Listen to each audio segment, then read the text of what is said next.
propose à présent de partir à la découverte d'instruments traditionnels du monde entier. À Charmes-la-Côte, un petit village au-dessus de Toul, Antoine Malo a créé l'atelier Malo-Pelli. Il y fabrique des flûtes et des kalimbas, un instrument d'origine africaine à lamelles métalliques. Anne-Laure Chéry et Eric Bertrand l'ont rencontré.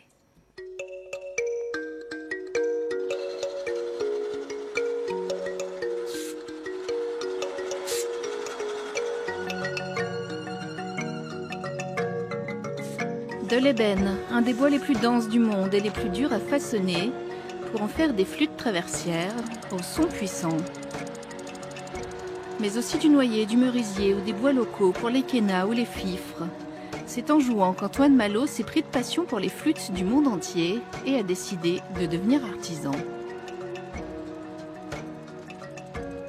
Les flûtes parce que je cherchais un instrument nomade, je jouais de la basse déjà, mais je l'avais jamais avec moi. Puis le côté nomade, un peu instrument de berger qu'on emmène partout, j'aimais déjà cet univers. Et puis lors d'un voyage en Irlande, j'ai rencontré la flûte traversière irlandaise dont la sonorité m'a vraiment plu, ça m'a touché. Et puis au retour d'Irlande, j'ai commencé à faire mes flûtes, quoi.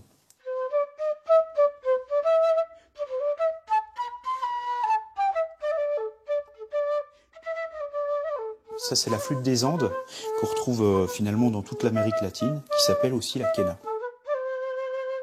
Je fais des flûtes à 6 trous principalement, de forme traversière, donc avec un trou d'embouchure. On en retrouve dans le monde entier des flûtes à 6 trous. Le fait d'avoir 6 trous permet de jouer beaucoup plus rapidement et de façon plus intuitive, quoi. Donc ça s'apparente à une flûte traversière irlandaise.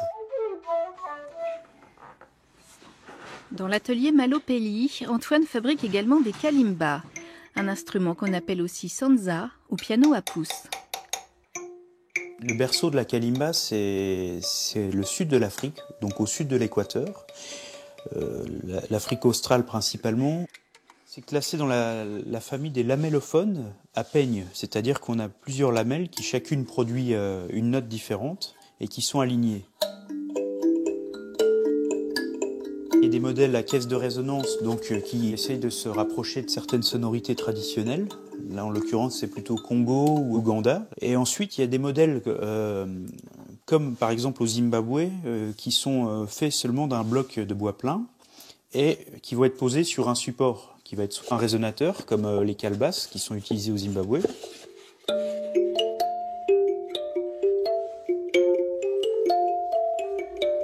Car il est aussi musicien, il compose pour des musiques de films ou de relaxation. Un instrument de musique, c'est un objet qui est différent des autres dans le sens où il va chanter. Il va prendre vie avec le musicien, donc c'est cet aspect-là qui me plaît.